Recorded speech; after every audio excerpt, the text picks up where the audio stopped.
கிறிஸ்துக்குள் பிரியமானவர்களே, இந்த நாளிலும் ஆண்டவராய் இயேசு கிறிஸ்துவின் நாமத்தில் உங்களை வாழ்த்துகிறேன். தேவ கிருபையும் இரக்கமும் சமாதானமும் உங்களோடு கூட இருப்பதாக. இந்த நாளில் நம்முடைய தியானத்திற்காக யோவான் எழுதின சுவிசேஷம் 15ஆம் அதிகாரம் 4வது வசனத்தை வாசிக்கிறேன்.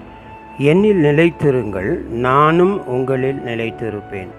கொடியானது திராட்சை செடியில் நிலைத்திராவிட்டால் அது தானாய் கனி கொடுக்க மாட்டாதது போல நீங்களும் என்னில் நிலைத்திராவிட்டால் கனி கொடுக்க மாட்டீர்கள் என்று வேதம் சொல்லுகிறது. நிலைத்திருத்தல் என்றால் என்ன? இணைந்திருத்தல், இசைந்திருத்தல், ஐக்கியமாயிருத்தல், சேர்ந்திருத்தல் என்று சொல்லப்படுகிறது. ஆங்கில வேதாகமத்தை நாம் வாசித்து பார்த்தோமானால் அங்கே இப்படி சொல்லியிருக்கிறது, அபைட் இன் மீ என்று சொல்லுகிறது. என்னோடு இருத்தல் என்பது இதற்கு அர்த்தம். பழைய பாமாலை பாடல் ஒன்றில் என்னோடிரும் மா நேச கர்த்தரே என்ற பாடல் மிகவும் பிரசித்தமானது. மகாத்மா காந்தி அவர்களுக்கு இந்த பாடல் மிகவும் பிடித்தமானதாக இருந்தது.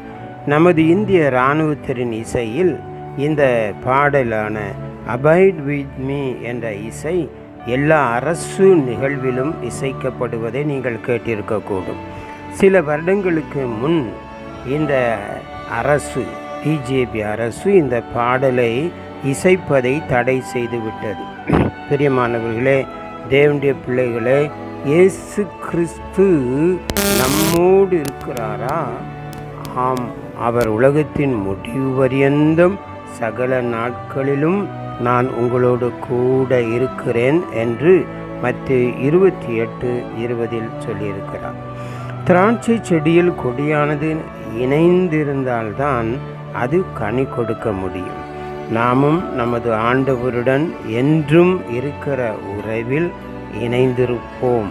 நீதியின் கனி, உண்மையின் கனி, நற்கிரியைகளின் கனி, ஆவின் கனியை கொடுத்து ஆண்டவரை மகிமைப்படுத்த அழைக்கப்பட்டிருக்கிறோம்.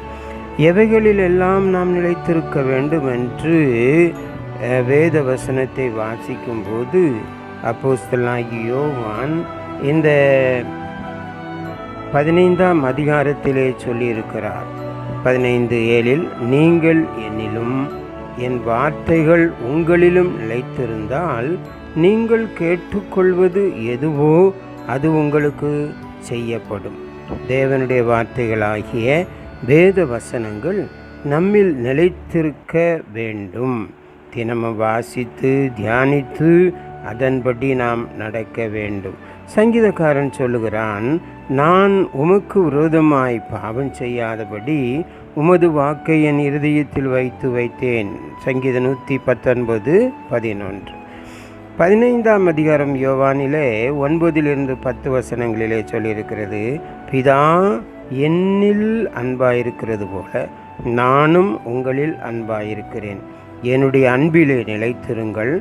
நான் பிதாவின் கற்பனைகளை கைக்கொண்டு அவருடைய அன்பிலே நிலைத்திருக்கிறது போல நீங்களும் என் கற்பனைகளை கைக்கொண்டிருந்தால் என்னுடைய அன்பிலே நிலைத்திருப்பீர்கள். பிரியமானவர்களே, தேவனுடைய அன்பிலே நாம் நிலைத்திருக்க வேண்டும் என்று வேதம் சொல்லுகிறது. யோவான் 15:11 என்னுடைய சந்தோஷம் உங்களில் நிலைத்திருக்கும்படிக்கும் உங்கள் சந்தோஷம் நிறைவாயிருக்கும்படிக்கும் இவைகளை உங்களுக்கு சொன்னேன். ஆம், நமக்குள் ஆண்டவருடைய சந்தோஷம் நிலைத்திருக்கிறதா?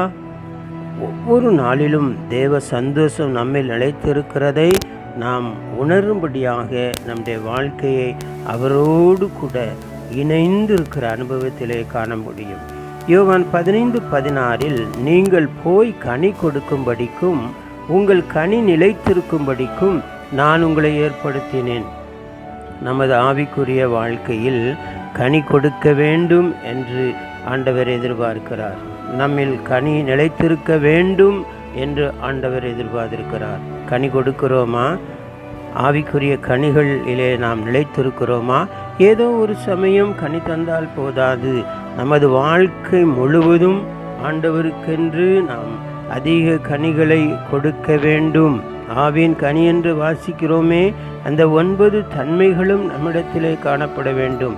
நீதியின் கனி காணப்பட வேண்டும், உண்மையின் கனி காணப்பட வேண்டும், நற்கிரியைகளின் கனியிலே நாம் நிலைத்திருக்க வேண்டும். 1 யோவான் 2:6 சொல்லுகிறது, அவருக்குள் நிலைத்திருக்கிறேன் என்று சொல்லுகிறவன் அவர் நடந்தபடியே தானும் நடக்க வேண்டும். நாம் இயேசு கிறிஸ்துவின் அடிச்சூடுகளை பின்பற்றி அவரைப் போல் பரிசுத்தத்திலும் நீதியிலும் சமாதானத்திலும் அன்பிலும் பொறுமையிலும் சாந்தத்திலும் கீழ்ப்படுதலிலும் நாம் அவர் நடந்தபடியே நடக்க நிலைத்திருக்க தேவ கிருபையை ஒத்தாசையை தேடுவோம். தேவன் அதற்கு நமக்கு அனுக்கிரகம் செய்வாராக.